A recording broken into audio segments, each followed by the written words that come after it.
hello to you, Joris. You're looking like you are in idyllic surroundings there under your awning and in front of your Airstream trailer. I am. Yeah. It's a long story. We have bought this terrain near Amsterdam. It's an old military terrain in nature. Basically, it's untouched for like 40 years or so.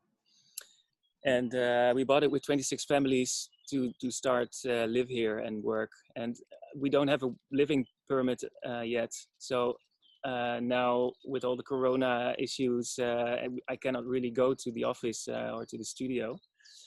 So it is a perfect place behind the fence where I can sort of work. We are sort of alone, but it's very beautiful. I can quickly show you. This is actually a sort of old building that we're going to renovate and live. And the view is like a protected.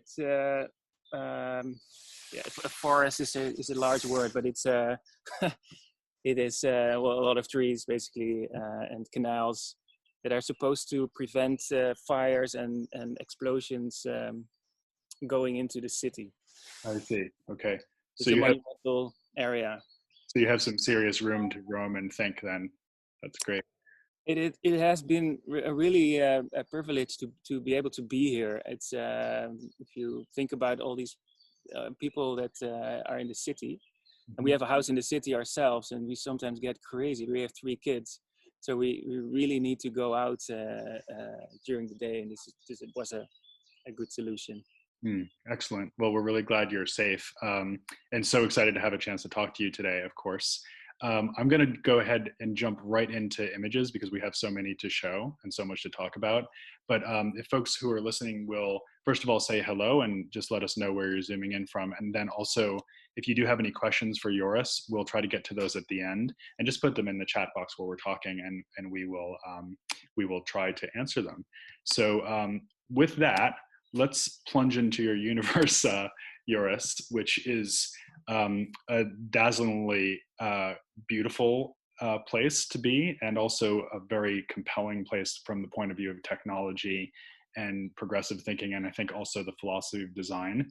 So I guess the first question I have for you is, if you were to try to explain to somebody how you got into this, how would you do it? It has been an evolutionary process, I can say. I basically didn't really know what the profession of designer was when I was trying to pick out a college or an academy. I wanted to do something with art, so I went to the Design Academy in Eindhoven because it just felt right. And then I basically was a pretty confused student until I went studying with Gijs Bakker, the former founder of Droog Design in the Netherlands. And suddenly everything sort of came together. It all made sense. This school, and what design was all about, and what made it interesting and what not. And that started everything basically. So I graduated with this radiator called Reinventing Functionality. This is an image. Sorry, if you go back to the Google image, I started studying in 1998, and this was exactly the same time when Google launched its first website online. And this changed everything for me. So I didn't even have a computer when I started studying. So basically, we are the last, the generation that grew up with digital, the digital revolution, you can say. So we are also the last generation that still knows how the world worked before digitalization. I remember when I started studying, we still used the yellow pages to find things, for instance, or look up companies that we could work with, or we used multicolor photocopiers and not a computer or Photoshop or anything. So this dawn of digitalization really was inspiring.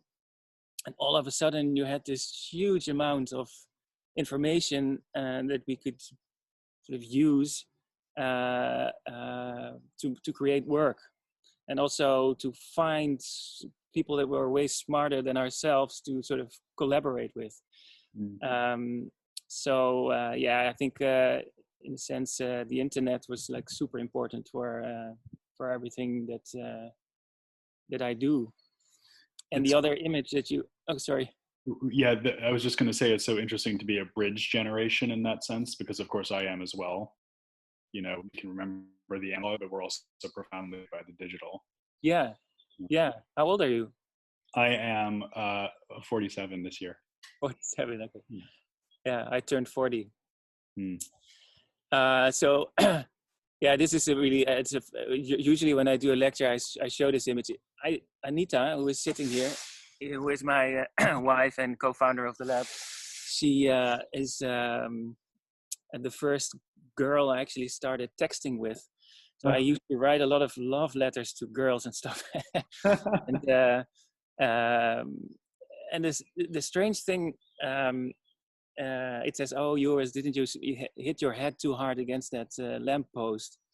Which I did after I kissed her the night before and stuff.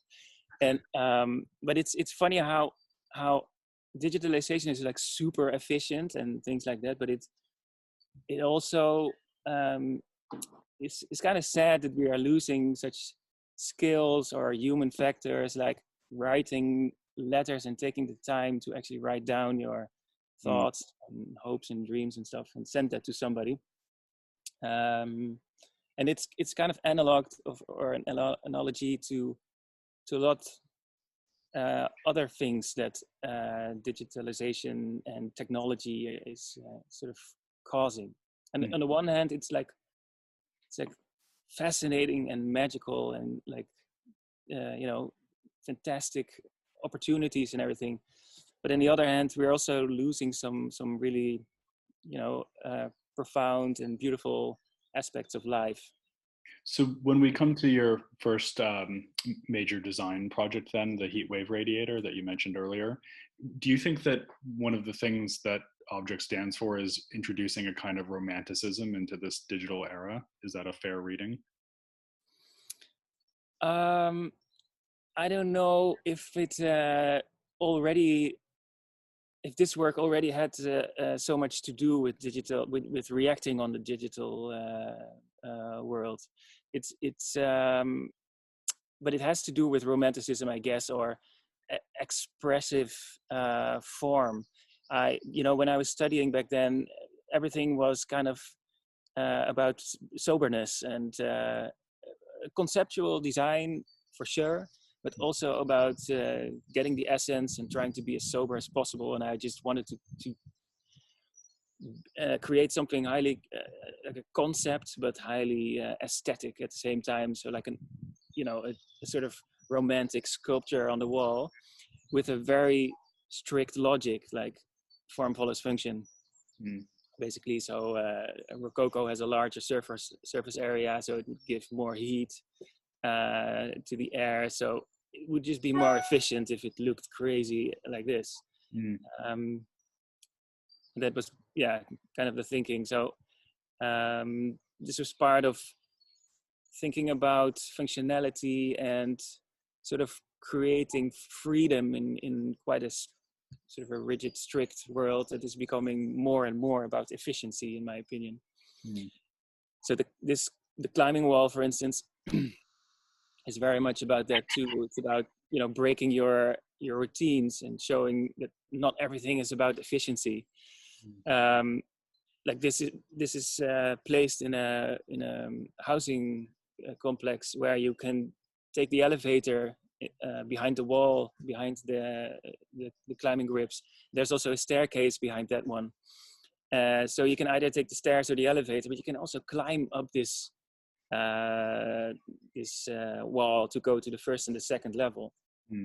And it's also sort of a metaphor for what's going on with everything becoming more efficient. Like for instance with Google and and Google Maps, and how this sort of yeah, we're losing the routes, for instance, that will get you lost, or you know, the areas where you would meet the most people. It would be super funny, right? If Google would sort of create routes that you can walk, where you would be able to meet the most people, for instance, or take a touristic route or so, you know, not going from A to B in the most efficient way. And yeah, that's what this work is about, basically. I suppose it suggests there's different kinds of optimization, and we're often presented with the idea that the optimal is one thing, but in fact, it of course depends what your value system is and what you're trying to achieve. Like that idea of just getting from the first to the second, or well, how do you want to get there? And it sort of depends, doesn't it? Should depend, shouldn't just be the one option. Definitely, yeah. I mean, of course, it makes sense to go. It also makes sense to go somewhere efficiently if it's needed or so. But there's much more to life than efficiency, I think. You know, yeah. Well, there's a lot to say about that. This work is also reacting on digitalization, you could say, and how it sort of is dematerializing a lot of things, like value, for instance. And this could be the most invaluable piece of jewelry if you put a lot of debt on it, for instance, or if you put a lot of credit on it, it could be the most valuable piece of jewelry. It's basically a chip, a credit card chip that you can put money on. And it is a way to show your virtual value again, like we used to wear golden jewelry or so. But it's nowadays it's kind of hard to understand value, because you can't really touch it, if you know what I mean. It's for me, it's hard to teach my kids about value when they just have a chip, basically, and they put it against some machine, and then you walk out the grocery store with food, for instance. It's kind of strange. Because it's so abstract. Yes. But you know, there's something there about the role of the designer and putting pressure on these typical distinctions that are made. For example, that the ornamental is not the functional, which the heat wave contests, because of course it's, as you said, its curvature is more functional than a set of straight lines would be.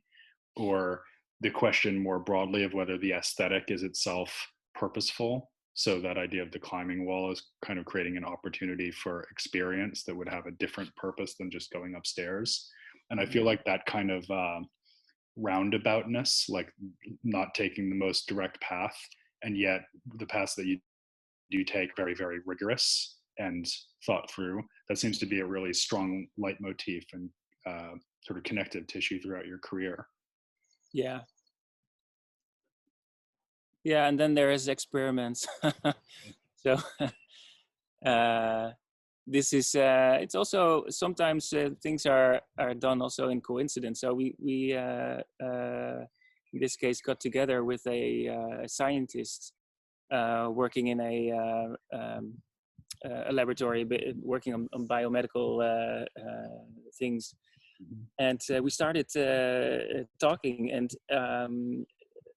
we started talking about living products, for instance. So in this case, I don't know, is this a video or is this a picture? I think it's just a picture, yeah. Yeah. So this was about the idea of how we would treat our products if they would actually be alive, if you would treat them like pets, for instance. And this is a living lamp that would illuminate similarly to how fireflies light up. So it is genetically modified cells that were modified with the luciferase gene of a firefly. So it didn't need electricity to light up, it was just bioluminescence. And this is the bioreactor in which it grew. And this was later on filmed lighting up. And this is a product that would basically it makes you think, and it was about imagining a world where basically biological growth could be a way to make things. Biological growth is a super efficient, but not how to say that. It's a great way to make things. Nature has figured it all out. That maybe prompts a question that I did want to ask you. And while I'm asking you this question, we can look at this incredible rendering of this project that you proposed for the Guggenheim, which perhaps you can explain too. But I also wanted to ask you about the choice to name your studio Joris Laarman Lab, which implies a kind of experimental space rather than necessarily a place of direct production like the word studio might. And I wonder what your thoughts about that decision are, that idea of running a lab. Yeah, well, this has to do with what we really like to do, and that's experimenting and trying to sort of to push the boundaries and well, think about the future and future products and future ways of working. It's just what we are interested in, and I've worked with industrial companies, for instance, on industrial design, and honestly, it's not our biggest talent, and it was always a bit of a yeah, it was not giving us the most joy, I guess, and yeah, I think a laboratory is just what we like to do best. I don't know. Yeah. Can you a little bit about this incredible paper airplane conception? Yeah. Okay. So this is a concept for the 50th anniversary, I think, of the Guggenheim Museum. It's an old concept, but still very cool. It's also part of the experiment. This is, by the way, motorized paper planes. It would fly as a flock or a swarm in the atrium of the museum. And when the battery would go low, they would fly to a sort of a recharging platform and start joining the flock again. We've worked on this for a year, I think, to figure out how to do this, maybe 2 years even. And we've approached a lot of companies, but this is also part of experimenting, that sometimes you're just too early. That I think right now, looking at the toy industry, for instance, it might make sense to revisit this project, because I think right now we should be able to do something like this. But back then we were a bit too early with the concept. But the concept in general is still, super nice. It's also a great example of how you take a very complex technology, in this case, this swarming technology and drone technology, and you give it an image that allows it to be incredibly relatable even to a child. And I find that also very interesting that you have a kind of drive to direct communication and also to aesthetics as a way of maybe humanizing the technologies that you're using. Yeah, I think it's also hard, but I try to sort of mix the alpha and the beta side in myself and in life, to sort of use technology to create something high in emotion, or something poetic, rather than just something that is highly technological, if you know what I mean. And though that's a complex thing to do, to sort of create logical beauty, or yeah, it's very nice hearing you talk about this with birdsong behind you, I must say. Oh, you hear that? Yeah. Oh, that's funny. But here we see an image, I guess, of the digital in practice, and also a real contrast between different ways of visualizing structure. Yeah. So this is something I also came across just looking on the internet for interesting new science. And So the image on the right, which is an animation, it shows an algorithm optimizing a certain car part.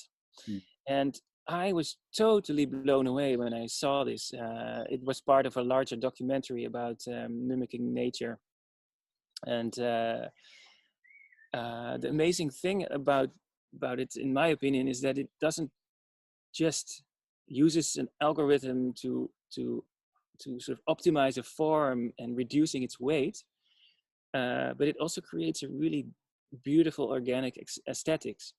So it is smart, new aesthetics. And when I looked at this, it was like watching the industrial age sort of transforming into a digital era. And that sort of started me thinking about using this as sort of the sculpting tool of the future, you could say. So it is computer aided or AI, basically a sculpting tool to create functional objects with a logic. So it's not just my own aesthetic opinion. It is a computer basically helping me in ways that I could never think of myself with creating form. And that, of course, gets us to the famous bone furniture. Yeah. One of your defining early projects. Yeah. So it's hard to imagine how experimental this was right now, because right now you have this software, you can just buy it online. It's just part of big CAD software companies.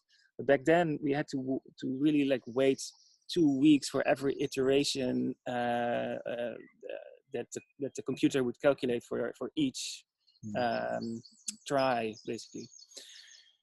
And this is in our workshop.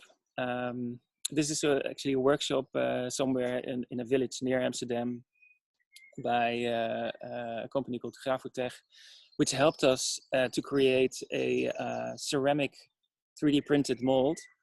And also back then, 3D printing was something new, especially in ceramics.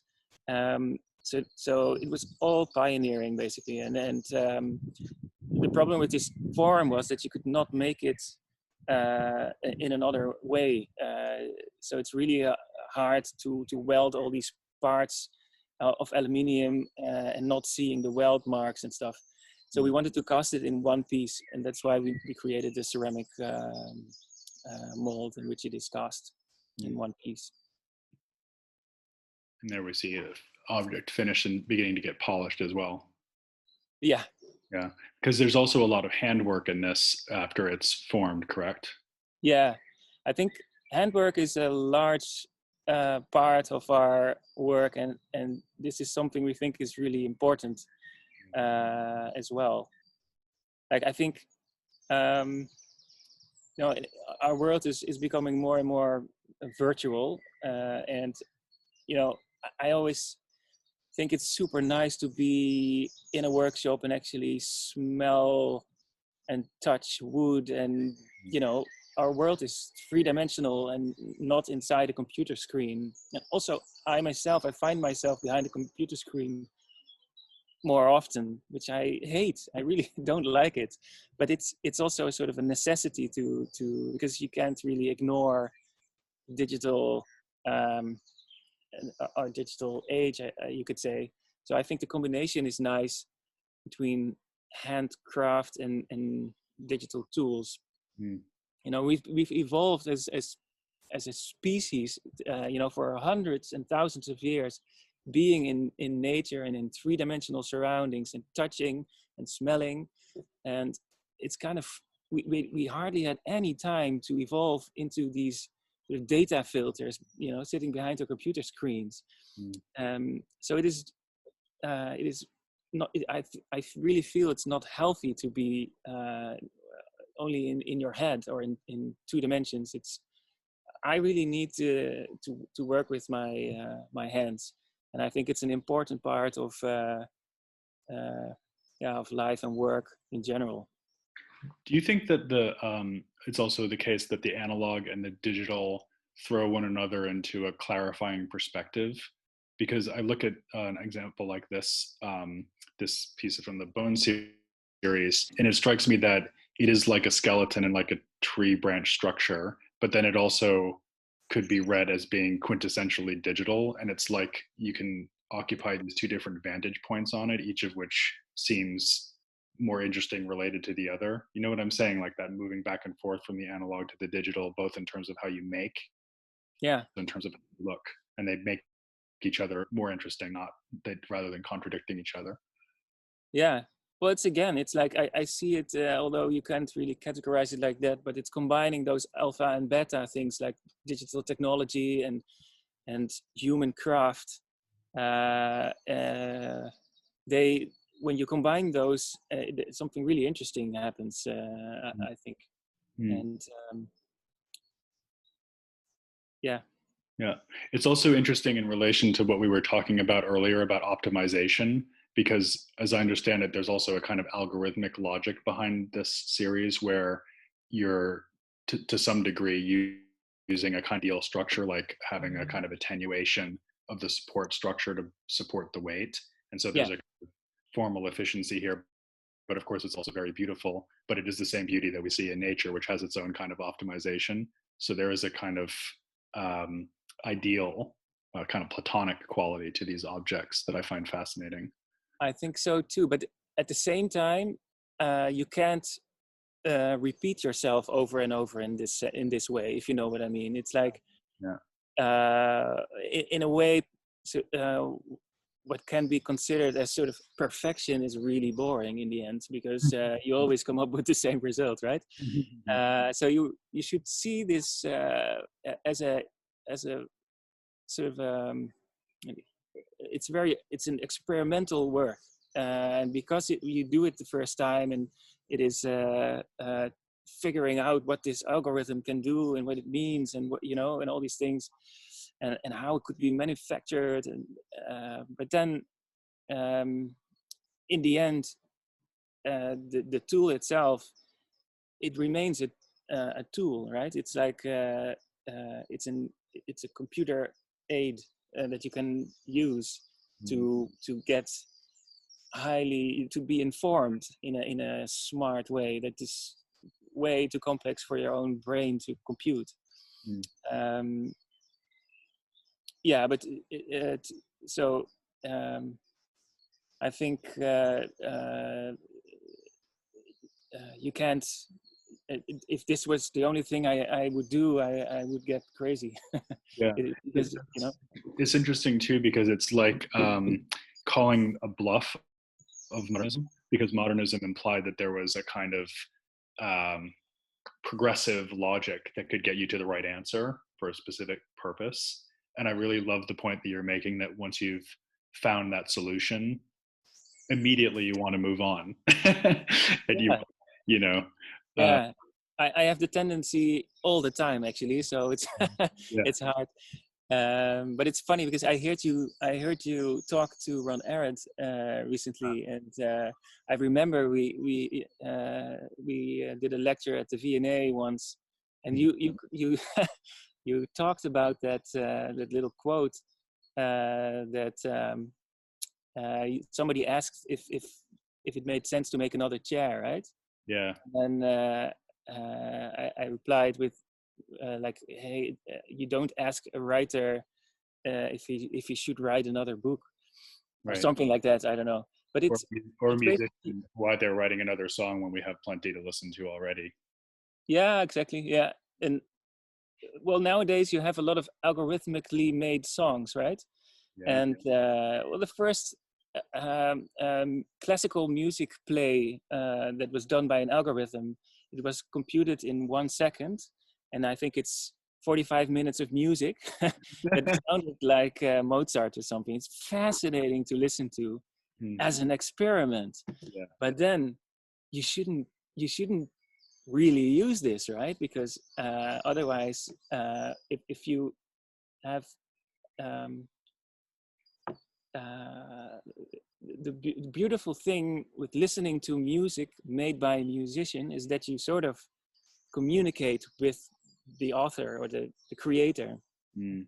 And if something like a piece of music is done by an algorithm, it misses all the depth and the story and the reasoning and so many layers of content that a piece of music has when it is done by a musician that you know and know his history and background, and you can relate to that and you can feel somebody's pain and all these things. And that's something an algorithm just can't replace. I find it so interesting to hear you talking about this because, of course, you're so well known for putting robots to work in these fascinating ways. And here we have a video showing examples of this. And I guess, one way that I'm hearing you is that artificial intelligence is extremely powerful and but that if it becomes unmoored from the human scale and from human instinct and aesthetics, that it becomes totally cold and valueless because just in the same way that music that's orchestrated by a computer has no kind of poignant relationship to the human that could have made it, to the personality or to that person's history, it becomes in a way unrelatable. And I find it so interesting to hear that because you're so sophisticated in your use of artificial intelligence, but it sounds like you have a very keen limitations as well. Yeah, well, it's maybe because we worked so much with algorithms and computers. I think we've worked on this for like 15 years, and I more and more feel like technology is more magical than the magic in the books of Harry Potter, for instance. I think technology honestly is doing things or making things possible that were like unimaginable even 5 years ago. When I was a kid, we used to dream of flying cars and hoverboards and stuff like that, right? But there was, of course, no way that we could ever make something like that in reality. But my kids now look at YouTube online or something, and they actually see, guys flying on hoverboards or rockets bound to their arms, and things like flying cars are totally possible right now. Mm. So technology has evolved so fast in the last 10 to 20 years, and it's like going exponentially fast. And I feel myself, maybe it's because we have 3 kids now, that I'm more and more trying to look for the balance, I guess, to be cautious of technology, because it is great and what you can do with it is amazing, but at the same time, it is like atomic energy, right? So you can use it as an atomic bomb, but you can also create energy with it that is low in carbon footprint or something like that, right? I mean, it has downsides, but you know what I try to say. It's amoral, not immoral, but amoral. It has no automatic ethical association. Yeah.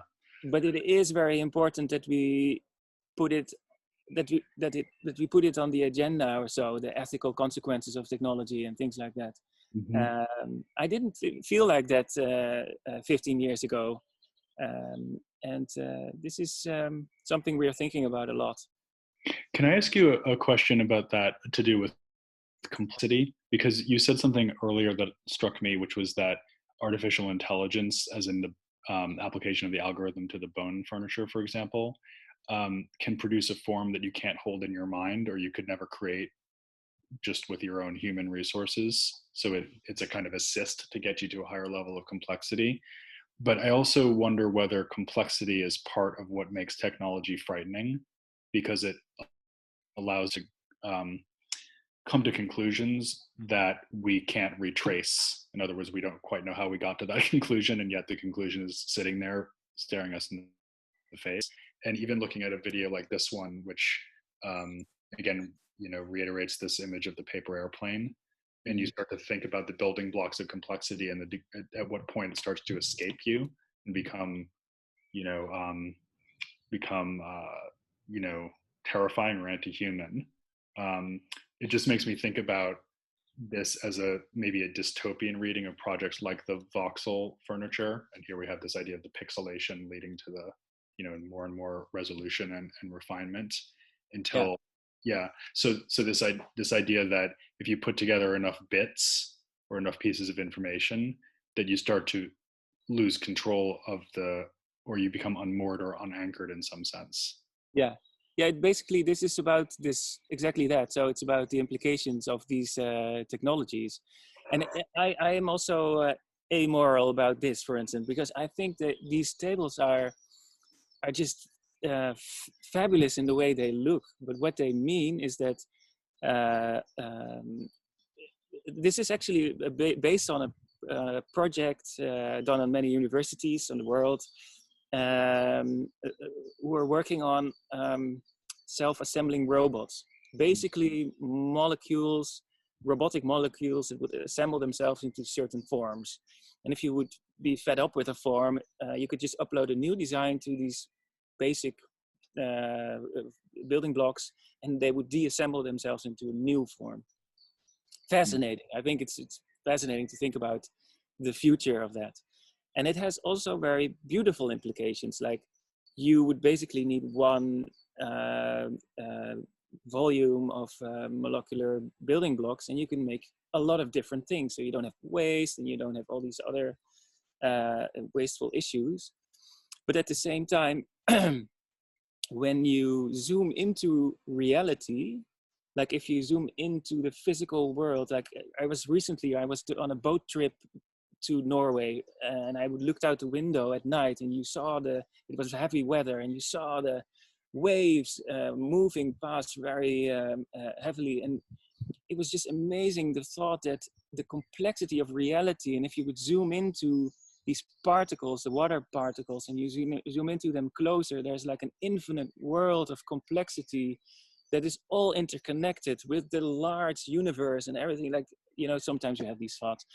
But then when you zoom into to pixel, there's nothing, right? There's nothing meaningful behind it. It's just an illusion.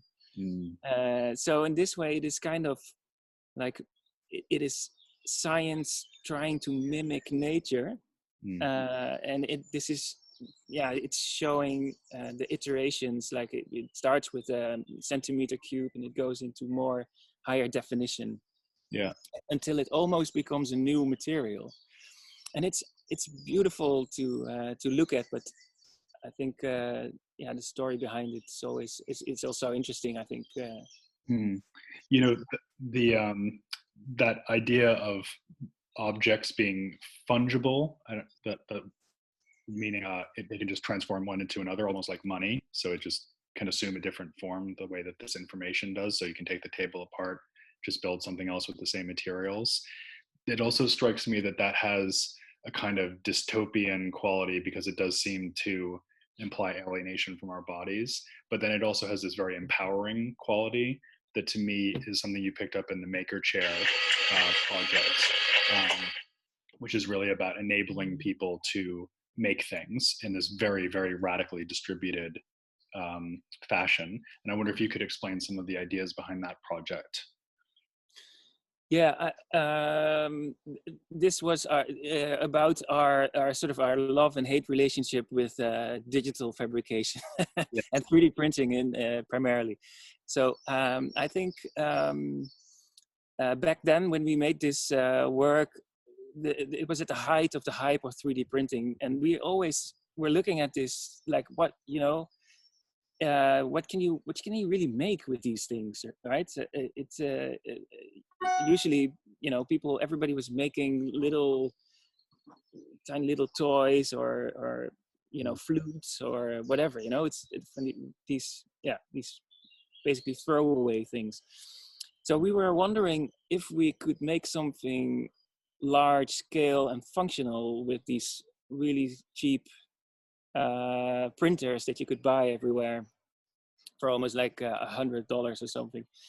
So we created this puzzle algorithm that allowed these affordable printers to print small parts that you could connect together to form a large object that was actually useful.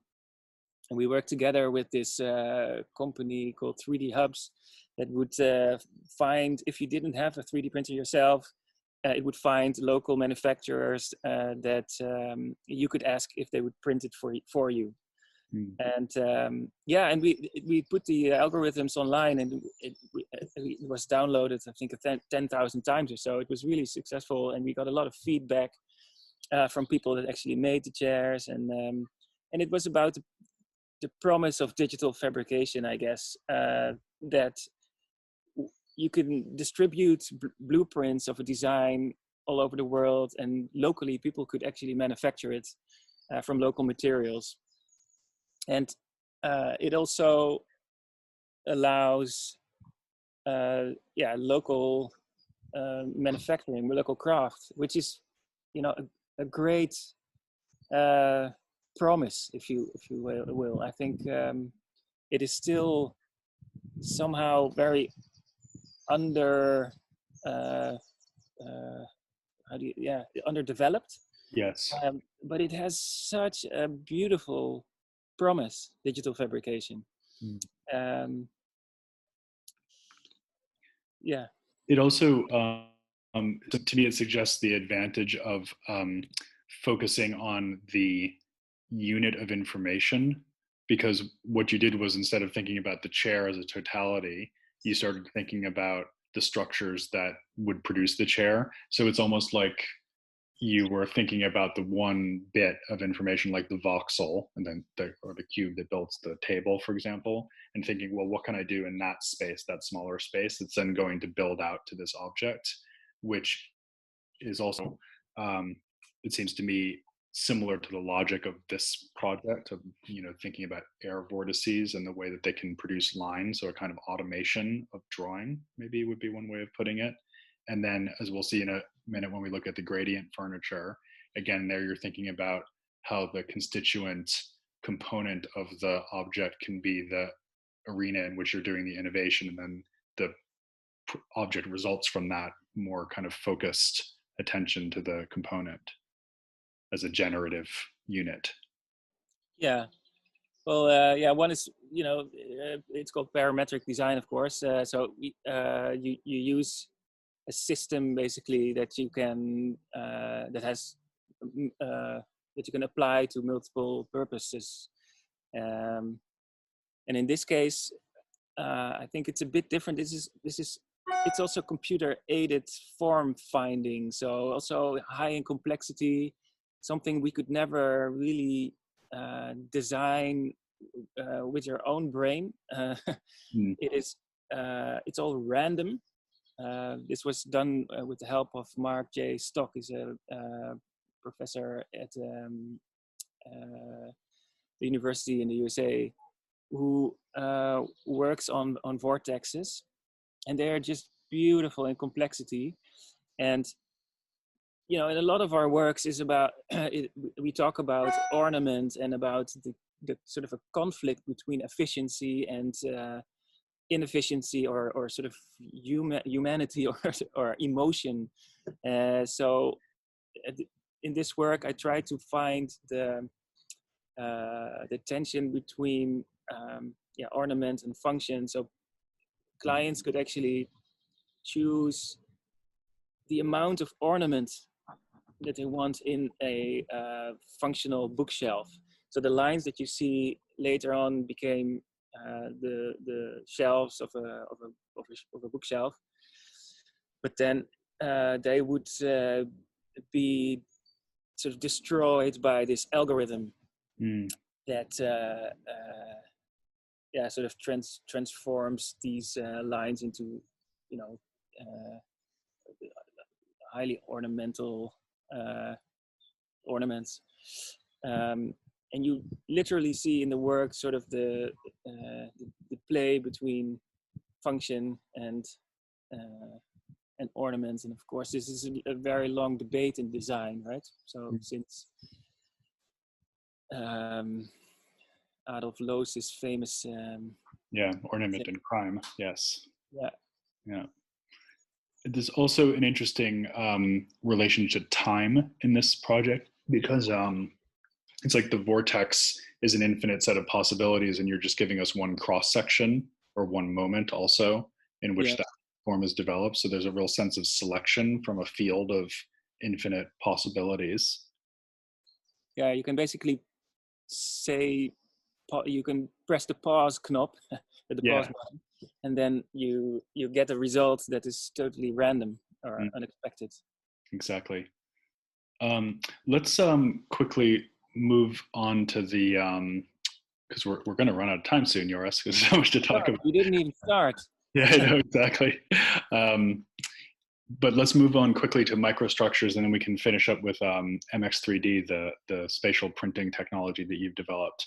So this, I have to say, yours, this is the project, viewers, that I find hardest to understand myself. So I would be very grateful to you for an explanation of it. But again, it has to do with the idea of the component unit Yeah, that used to build the overall structure, and then having an algorithmic shift of that unit across the overall yeah. space of the object. Yes. Yeah, in a way, there are similarities with the bone furniture series, where we are trying to use algorithms to create a form that is informed by analysis of tension, for instance, in a form. So if you go back to the one before this one, here you see the tension lines in a chair. The green lines are, I think they're tension, and the gray lines are compression forces, and they are transformed into the cellular structure, or they're used as an input for the cellular structure. And in this case, where the cells are dense, they become structural, and where the cells are open, they become soft and comfortable. Mm. So, like your skin, for instance, is transforming function all over your body. It is like different on the top of your head than on your back and on your soles of your feet. It's the same organ, but it is sort of, it has a gradient in function. And similarly, we used these principles in this design of the chair, where there's like a gradient of function flowing through the chair, while we were using one printing technique. And also one material for the whole And one chair. material, yeah. So Structure was with one very material, you could make it soft either, or structural. Here right. you see the printer that we used to create the gradient aluminium chair. Mm. This is how it comes out of the printer. Mm. This is a machine that's usually used to make medical implants, and we were able to transform the machine to print in aluminium, which was never done on that machine. So you're So directly printing the aluminum here rather than printing something in which you're going to cast the aluminum. It's a direct yes, print of metal. Yeah. yeah. Mm-hmm.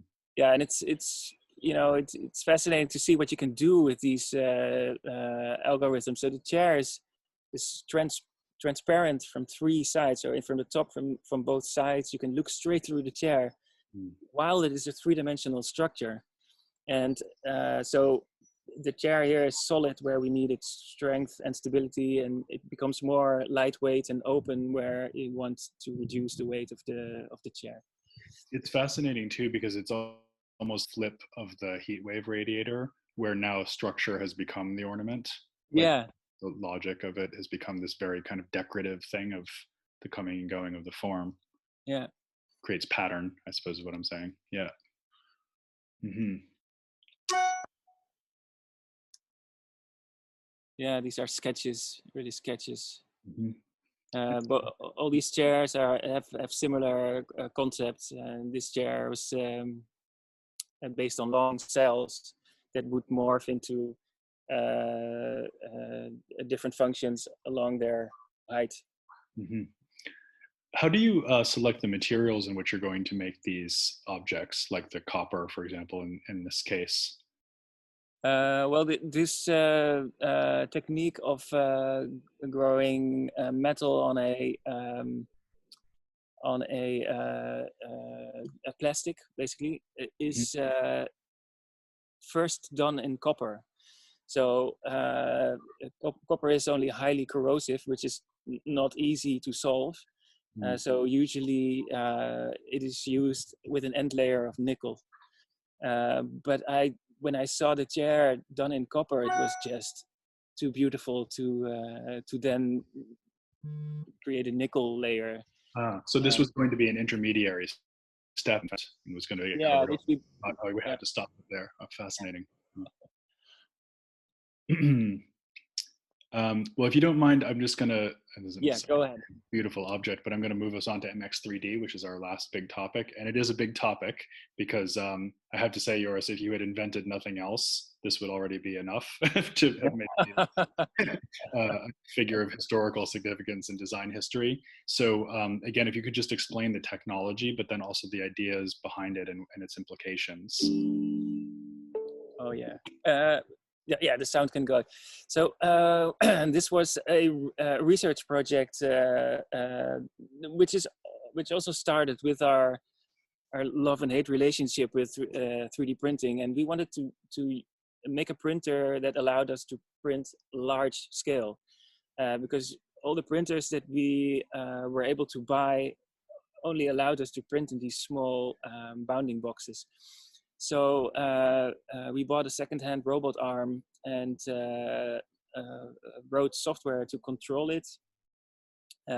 Usually robots are pretty stupid machines, actually. They're really old and are always used for a single purpose, so a single movement, for instance. They're really good at repetitive movements.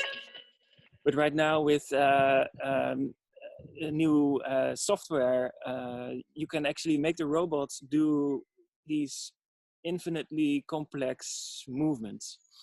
This is a robot printing a resin that is hardening so fast that you can draw in mid-air, and we can in real time add coloring to it. So you see the light blue color going into a darker blue. That's done in real time with syringes injecting color to this resin. And this allowed us to draw in mid-air, basically, also horizontally from the wall, which was really crazy to look at. But then the material was still a bit too weak, and we couldn't really use it to create large-scale functional objects. So we thought, what if we connect a welding machine to a robot arm? And this is the welding machine printing in stainless steel. And this was never done before, so this was totally experimental, and everybody was telling us this was impossible. And this started with us doing these little blobs that you see on the metal plate. We had to work for 2 weeks and nothing happened, and then we sort of tweaked and we literally tried every way we could use those welding machines. And eventually it worked. So after this video, we were really literally sitting on our studio table like, whoa, if this is possible, we can basically do anything. So this started with doing these sculptural benches for Friedman Benda, our gallery in New York. This is another version of that in our exhibition at the Groningen Museum. This shows us printing surfaces. On the left side you see dots, and on the right side you see continuous lines. With dots we can create the most crazy forms you can imagine. In any inclination, it's super promising.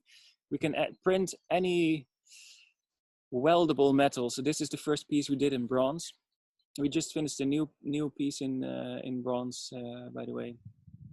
We're just trying to push the limits of this technology, and we created a new company around this called MX3D, and they are basically working on industrial applications for this tool. And our poster project to that helped us start the company basically is this bridge. This was the first animation that showed the dream that we had. So robots would start from one side of the water, started printing their own support structure until the bridge was finished, and then you could walk over the water. Eventually we talked to the city of Amsterdam. We are from Amsterdam, so it's a city of canals, so it made a lot of sense to do a bridge and to get the government of the people from the city interested in doing a bridge. So this is the oldest canal in Amsterdam where the bridge is going to be placed. Here you see again us using algorithms as tools to inform us with what would be the ideal shape. Eventually we had to move to a totally different approach because the construction world is way not so far as the design world is. So this the people that had to prove its safety wanted to go in a different direction. And this is what you see here. So again, the red lines are compression forces and the blue lines are tension forces, and that was the input that we used to create the design. The heads of the bridge are not directly opposite to each other, so it creates this from top view it has this S curve, and that creates an interesting sort of stress that is not so obvious. This is a scan from the canal that we had to use. The nice thing with digital fabrication too is that you can adapt it for any place. So if we would have to do the same bridge for a canal in Venice, for instance, it is very easily adapted. We basically have to scan the next canal and we can adapt a similar principle to another situation. So that's parametric design in practice again. Yeah, and the bridge goes even further because it's also hooked up with a lot of sensors. So real time, this is an old design, by the way. So you can move forward with the, this is a sketching. That's again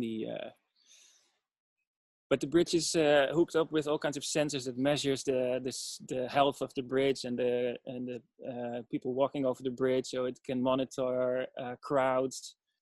So it helps the city also to understand how busy certain places in the city are and stuff. This is sort of a sculptural work that we printed to see what the bridge would look like and how to print this. You can move on to the next. This also. And there's a bridge itself. Yeah, that's the first rendering of the bridge. And I think in these last videos you see how it is made, and this is the top view. It's a pity that you don't see the actual bridge deck structure anymore because of all kinds of regulations. We had to put a steel deck over it because if women had to walk over it with heels, they could not get stuck into holes, and horses needed to walk over. There's all kinds of regulations. This is us mimicking hooligans jumping on the bridge for safety. Because you cannot, it is not standardized, this material. We had to have pretty rigorous safety procedures, which is all done together with Arab, which is a really famous international construction company that helped us with the calculations and stuff. This was in Eindhoven during the Dutch Design Week, where it also won the innovation and the public award. So that was nice. And now I think before the summer, it eventually, after so many years, is going to be placed in Amsterdam because the canals had to be redone. They were really old, and the city was sort of slowly sinking. So we had to wait a long time for the city to actually finish them. But yeah. it's such a heroic project, and it's fantastic that it's finally going to be put in place. But you know, cathedrals took generations to make. Yes, We should make more cathedrals. It is very important. Yeah. I think that's a commission that you definitely should get. We'll just finish with this last video, which shows the exhibition that many people may have seen at the Cooper Hewitt in New York, and it was also the Groningen at the High. And where else did it go, Joris? Houston. And of course, Houston. Yeah. Yes. And in fact, we have Cindy Strauss with us on Friday as our guest. So she was the curator of it there. Yeah. And I think now we have gone a little over time, but of course there's been so much to cover. So I thank you for going through it so quickly. It's just amazing. And the fact that you've only just turned 40 this year is quite astonishing, I must say, given all that you've done. But I would like to take a couple of questions from the audience if we could. And first, let's go to Michelle Jaffe, my friend, who has a question for you or a comment. Michelle, are you there with us?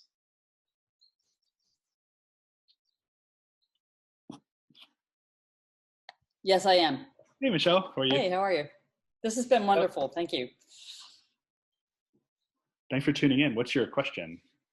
Oh God, did I raise my hand? I've been making comments along the way. I have all sorts of questions actually, so cut me off whenever you need to. The S curve in that last in the bridge, did that give some sort of structural support? In the way arches did in the past in Gothic cathedrals. Did that compounding of the curve add something to the structural? No, it was more of a complication. Okay. But it is a nice complication because it shows how adaptive these generative design tools are. If it was just a straight bridge, it would probably result in a very logical arc. But if you look closely to the stress lines in the bridge, the arc already touches the bridge deck before it is on the street. So the stress lines also go over the bridge deck. It's a complicated story, but I think it shows how adaptive generative design is. Right. And so the body of the bone work, I mean, obviously in a way it sort of informs all of this work, doesn't it? I mean, it's huge. Yeah, it's yeah.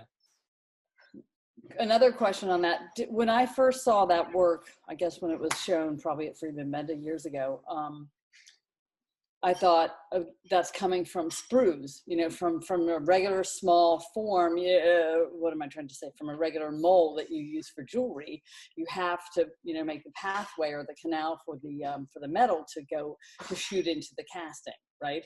And that's the way I originally read it. But hearing you today, I think maybe you came to that from a completely different perspective. Is that right? Well, yeah. I didn't know how to make jewelry back then. Right. So I don't know, but this appeared to us the only way we were able to make this by 3D printing ceramics. And as one form. Yes. Right. Yeah. Right. Right. I like the fact, Joris, that not knowing something doesn't usually stop you from going on and doing it. Actually, not knowing sometimes is the best thing, right? Because you come up with some other thing, and very cool. Anyway, the work is stunning. I mean, it's really gorgeous. Thanks. So, let's get a question from Peter Fleming. Peter, are you out there? I am. Hey, good to see you. Hey, Glenn. Yes, indeed. What a fascinating presentation here. Joris, you've managed to liberate us from what many people think of as a kind of tyranny of digital design in some way. And your earlier comment about what constitutes the optimal approach, I think as you've gone through all of your presentation today, you've sort of described how you have personally chosen a way to go through and find an optimal approach that's more interesting than what would be expected. But I wonder, does it have implications for mass customization on some level? It seems that it's a very bespoke project that you're involved in, but some of the projects like the bone chair or the second iteration of that has other possibilities. Is it a strictly one-off lab situation that you're running, I guess? Well, we tend to like I like to experiment. I like to go from the one experiment to the other, and we like to create the most expressive works that we can make to communicate to an audience as large as possible, to inspire as many people as possible. That's what we are good at.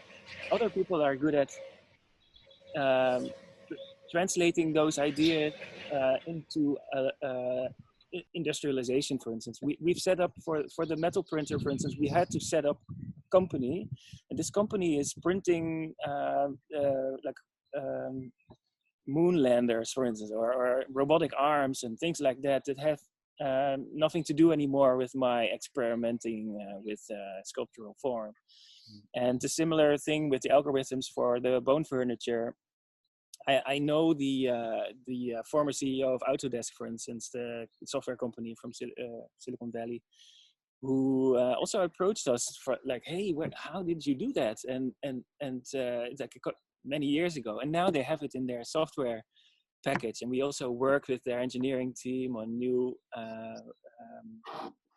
ways to use that type of software, also for the bridge and things. So we have implications for mass customizations in a larger audience, but in not such a direct way as you would think, I guess.